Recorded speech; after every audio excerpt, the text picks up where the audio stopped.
tatanong ko lang po yung ano, di ba may bautismo po sa tubig? Yung bautismo po din sa apoy na, tsaka sino po yung gumaganap po nun? Alam mo, yung bautismo sa apoy, iisa lang ang makakagawa nun. Sabi ni Juan Bautista ito, ang makita mo.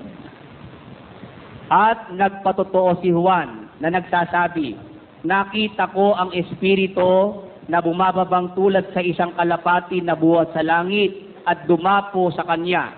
At siya hindi ko nakilala. Tatapwat ang nagsugo sa akin upang bumautismo sa tubig ay siyang nagsabi sa akin, ang makita mong babaan ng Espiritu at manahan sa kanya ay siya nga ang bumabautismo sa Espiritu Santo. Ayon.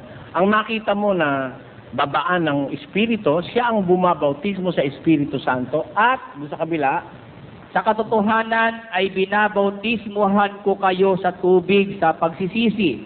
Tatapwat ang dumarating sa hulihan ko ay lalong makapangyarihan kaysa akin.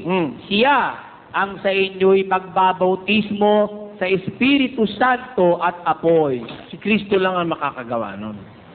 Doon po sa mga nananampalataya po. Oo. Si Kristo lang. Huwag ka maniniwala sa pastor na sila bautismo ang kanila sa apoy. Biro mo gagawa ng argol, yung para bang ring na kabakal, ring, lalagyan ng bulak, tapos lalagyan ng gas, tapos isisindihan, saka ka papapasukin doon. Kalukuhan yun. Sa muna, ginawa kang parang leon sa circus, pinapapasok doon sa...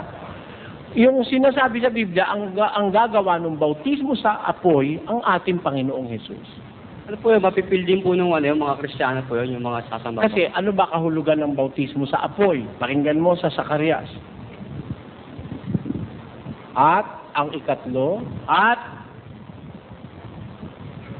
aking dadalhin ang ikatlong bahagi sa apoy. At sila'y dadalisayin ko na parang pilak na dalisay. At sila'y susubukin ko na parang pagsubok sa ginto. ang kahulugan nung pag-bautismo sa apoy, pagsubok yun. Pag nabautismo ako Trial, sa tubig, hindi. trial na po yung... Pagkatapos ng bautismo sa tubig, may darating trials. Yun ang bautismo sa apoy. Sa individual na ano na po yun, na Kristiyano po. Salamat po. Trials yun. Unang Pedro 4:12. Salamat po, brother. Pakisulat mo at basahin mo na lang yun. Maraming salamat.